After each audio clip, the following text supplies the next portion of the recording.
Willie's Garage, brought to you by the Winnipeg Free Press. It's a Winnipeg thing.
He has the fastest scooter in the land. It might be the fastest scooter in the land, but I think his mustache is slowing him down. It definitely is.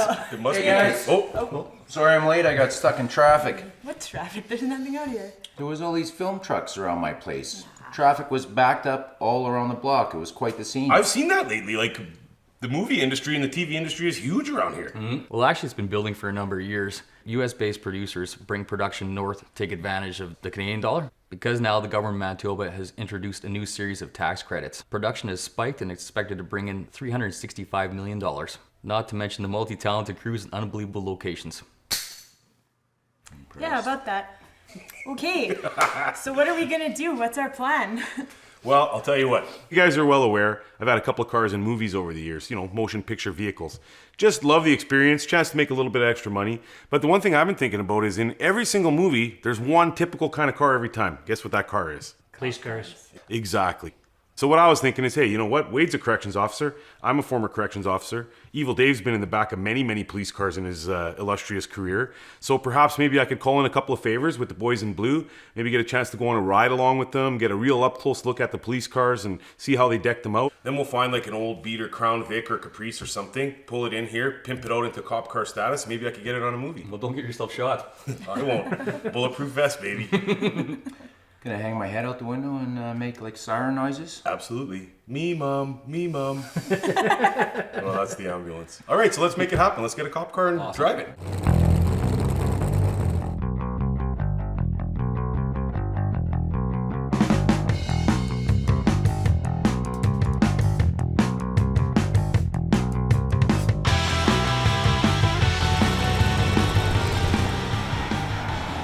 Constable Ken Zushman of the Winnipeg Police Service. I'm Constable Wayne Davis. And I'm a member of our tactical support team. I've been with the service for 10 years now. In May 2008, our tactical support team was created and went full-time. Our members were going to higher risk calls on a regular basis, gun calls where guns were actually being utilized. They alter the car's computer to give us a higher top end. Whereas if you bought a factory car, you get, the limiter cuts you off at a certain speed, where ours are basically as fast as the car can go or as much as we want to push it.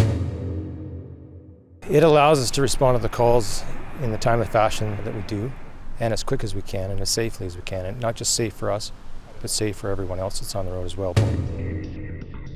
Essentially, without the car, we'd be rendered useless. We have armor plating in certain parts of our car to protect us. Heavy-duty suspension, heavy-duty brakes and discs. We've got push bars on the front of our car, which enable us to make contact with any vehicle we may be doing a high-risk vehicle stop with, minimize damage with our car or another car.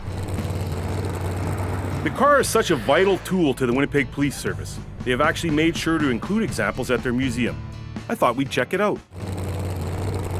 My name is Jack Templeman, and I'm a retired staff sergeant. I am now the part-time curator for the Winnipeg Police Museum. We have the 1978 Ford Custom. A family had bought 6 of them at the auction. They used one for a family car, took parts and scrapped 4 of them and put this one into the backyard and just left it there locked up, and amazingly it was survived. No graffiti on it, no damage to it. Heavy-duty springs, heavy-duty seats for the policemen. The seat belts and that were there, but there was no real push on to use them. The police, to be honest, didn't really use them because you wanted to be able to open the door and start running as fast as you can. They've changed over the years. When I joined, for instance, it was a magnetic light you put out on the roof if you're going to do a chase and you hoped it stayed there. And then eventually they started with the big bubble that you see on this 78 car, changed next to the double bubbles, this bit smaller, which were both red. Then they changed the double bubbles, which were red and blue. And then they went to a light bar, which had the bar and the siren in the center, but you can't really compare it with nowadays because of these LED lights. I mean, you can see those coming. Police forces began using motorized vehicles sporadically as far back as the final years of the 19th century. Police departments used motorcycles on a regular basis long before they used cars, as cars were much more expensive. Increased reliance on police cars was driven primarily by increased use of cars by criminals. Early police cars were often referred to as squad cars because they were used to carry a group or a squad of officers to a crime scene. By the 1920s and 30s, it was realized that with a car and a radio, one officer could cover a much larger territory. During this period, cars were purchased retail and then modified by the police department. Modifications were limited. Rudimentary markings and a variety of lights were the only things that set most early police cruisers apart from regular cars. It wasn't until after World War II that U.S. auto companies began offering police packages. They simply took the special options, most ordered by police departments, and combined them into a special option package. Ford Motor Company debuted its police package in 1950, Chevrolet in 1955, and Dodge in 1956. Today, police cars are a ubiquitous sight across the country, where they aid in police patrols, traffic stops, and other activities in every city. You have to keep in mind that these cars are on the road 24 hours a day.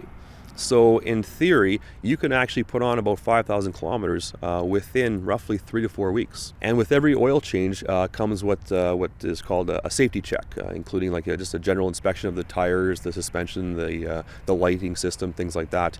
It's only natural when you spend upwards of 10 hours a day in a vehicle that you're it's almost like your mobile office, if you will, right? So you want to be comfortable there, and it's almost like you're home away from home.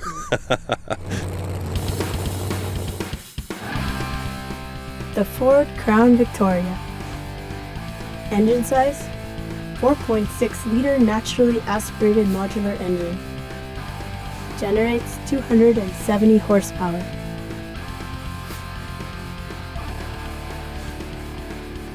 Weight, 5,650 pounds. Transmission, 4R70W, 4-speed overdrive. The Ford Crown Victoria.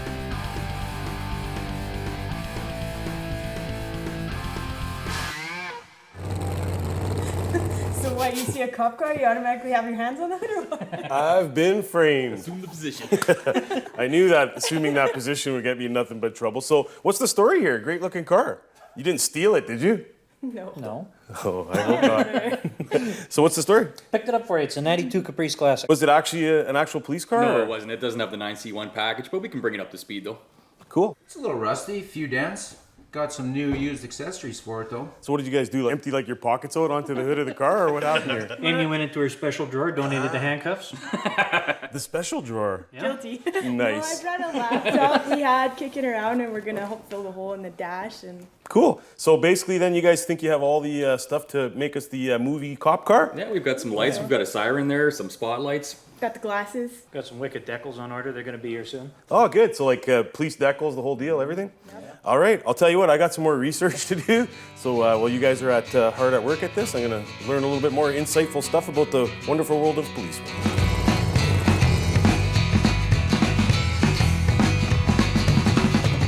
All right, here I am at the City of Winnipeg Public Safety Building. And not only was I able to parlay my way into a police cruiser, but a tactical cruiser at that. I gotta tell you, I'm pretty excited about the opportunity to ride along with Winnipeg's finest and gain some valuable insight into the amazing world of police cruisers.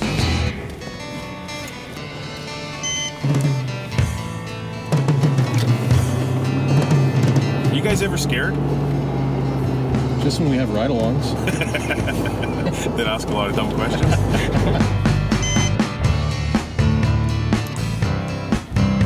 It's a little different riding in the back seat of a police car. I'd be lying if I said it was the first time I was ever in the back of one, but it's been a long time. What these guys do is they are the tactical unit. So what that means is when a major incident occurs, perhaps maybe a hostage taking or man with gun reported in-house, the general patrol units would dispatch these guys, and then they'd show up with all kinds of heavy-duty hardware and obviously some tactical knowledge. And right now, this cruiser car, is this the same car that the guys would do general patrol with? We have the benefit of push bars on the front of our TAC cars. In the event, It's a hazard. yeah. Nice. In the event we got to do a high-risk vehicle stop when some incidental contact may occur. So are you the guys then that we would see on the news at 6 o'clock when there's like you said, like a high-risk takedown with balaclavas on that are kind of ducking in the bushes and surrounding a house and that? You're the guys that are doing that? Yeah, that would be us.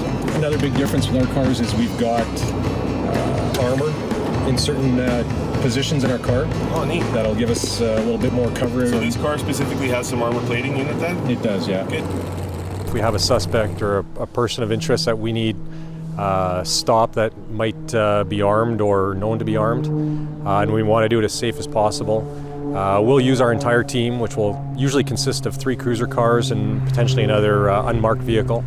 There was a suspect that was wanted for all kinds of numerous offenses. That suspect went mobile in a vehicle, and it was actually in rush hour traffic, and with a little bit of organization and a bit of ballet of cars, we stopped that car in heavy traffic right on Regent safely with numerous citizens around and other cars, and took those suspects into custody.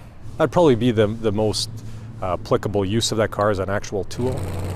So what do you guys think of the Ford product then, of the Crown Victoria police car? Do you like it as a car? I've been driving them for 10 years, and they get put through their paces. They're worked hard, and they always seem to perform.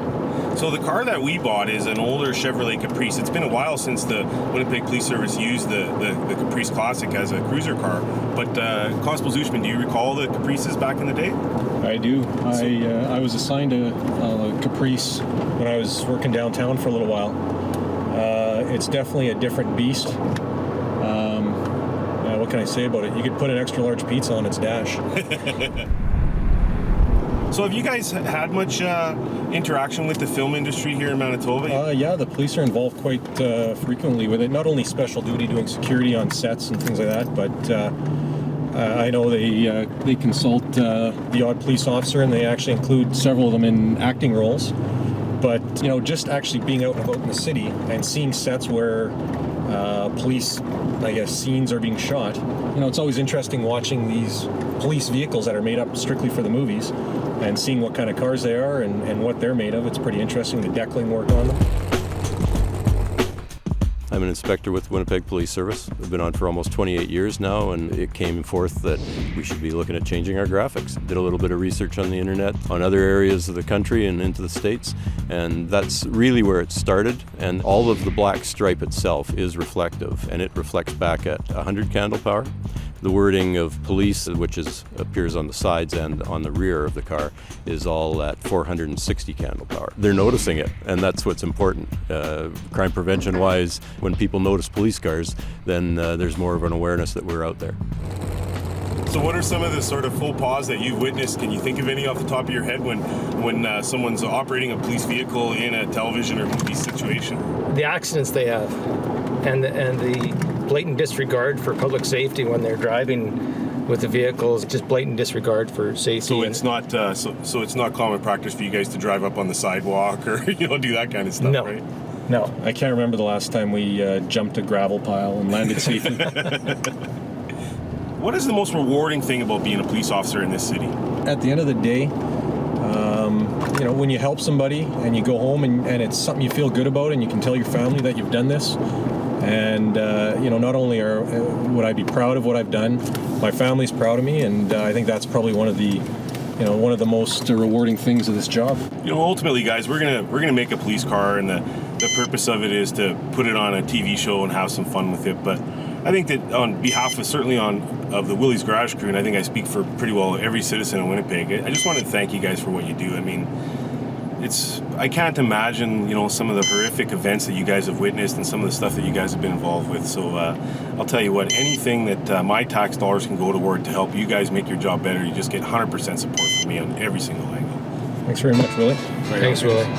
So will that little speech get me out of a ticket for me, one of you guys in the future? There's a common problem that we all have, and it's not just regarding police, but all emergency vehicles. Please pull to the right. Time and time again, we are trying to get somewhere in a hurry, and the traffic just doesn't know what to do, or they seemingly don't know what to do. You hear those emergency sirens, you see the lights, pull to the right as quickly as you can and as safely as you can.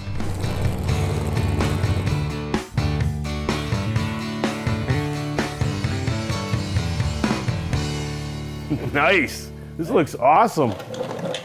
So how was the ride along? You know what? It was cool, but I got to tell you, I got a whole newfound appreciation for the men and women in blue. Absolutely. Tough job in this town, I'll tell you that right now. So this car looks great, you guys. I just can't believe it. What all did you do to it?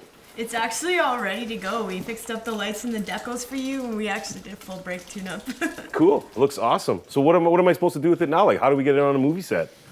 Well, basically, you're 20 minutes late to get on the movie set, so beat it, you're late. So I got to roll right now? Yeah. All right, let's do it.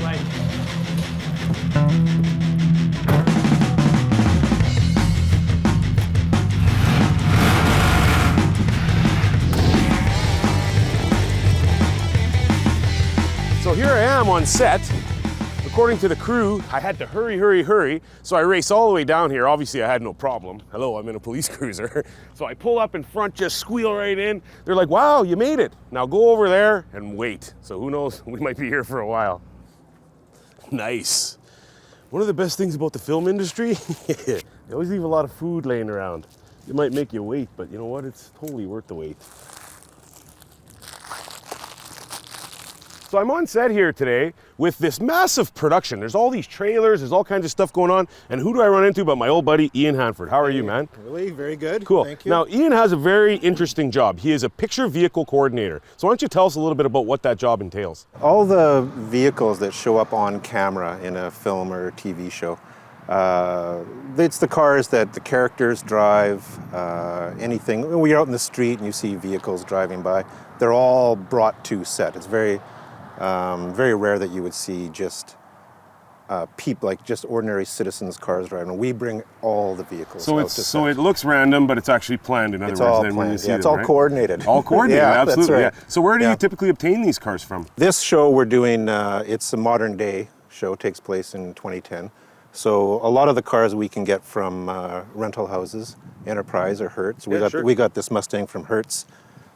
This one is a individual's car that we rented for the day. So what about then, like you had mentioned that this is shot, current 2010. What about if a film or a television series is backdated, if it's a period film, then obviously there's a much larger challenge trying to obtain vehicles for that, right? Yeah, it can. It's all depends on the budget, we did a show earlier this year called The Year Dolly Parton Was My Mom.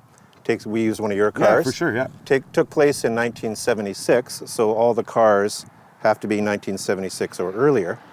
But we also work with the designer and the director, and what they wanted for that show was they wanted to sell 70s. So even though in reality we would have a lot of cars from the 60s and 50s in 1976, they wanted cars from 1970 to 1976 only. So it's very important then that you find those cars, right? Yeah, exactly. Neat. Yeah. So the production then rents the vehicles from the owners then in those cases, That's right, yeah. Neat. So that's a pretty exciting thing for someone, I would imagine, to have their car in a movie, right? It depends. It can be a pain for some people, but some people like it. Yeah. So my crew and I have created this car. It's a police car. Do you foresee that could be something that could be used in film and television in the future? Oh, absolutely. We're always looking for police cars. Cool. Yeah, and you've got it. You've got graphics on it. Yeah. And the whole bit. Yeah, it's a 1992 Chevrolet Caprice Classic. Perfect. And we decked it all out, police car stuff, and got a phony laptop in the dash to kind of give it that look. We got a cherry that goes on top and the whole deal. So did you put a cage in? No cage. No. Oh, you got to get a cage. Really. Okay, we'll figure that one out too. Okay, good. And then actually, that's not a bad idea. I could probably get my friends to drive me around in the back of that thing. Well, yeah, put that cage sure. in there for sure. Well, I can't thank you enough for the chance to Willie. be here on the set today and have a look around. Exciting stuff and very cool job you have. Thanks a lot. Yeah, thank you. All they're doing is one little scene where these two actors in cowboy hats right here walk from there over to that red truck. But in able to do that, they have to have like a bunch of extras that are all walking, so they're making them all stand there. Okay, wait, and then they're like, okay, rolling, action. And it's pretty neat. Like, they got a big, huge light set up. I mean, the sun's just blaring, but they got this light apparently required. There must be 40 people here, all involved in just filming this one little sequence right here. So it's really neat. It gives you a total behind-the-scenes look. Lots of fun.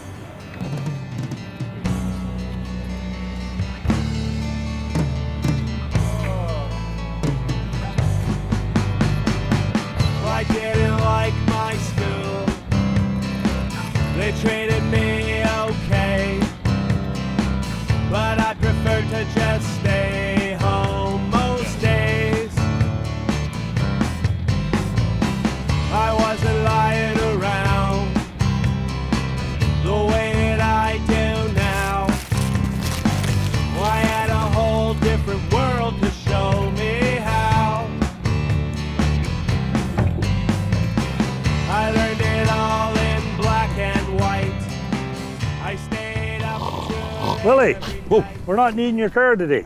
What are you talking about? I've been waiting here all day. I gotta go, man. I got a call. Oh. So, go. Gotta love the film industry.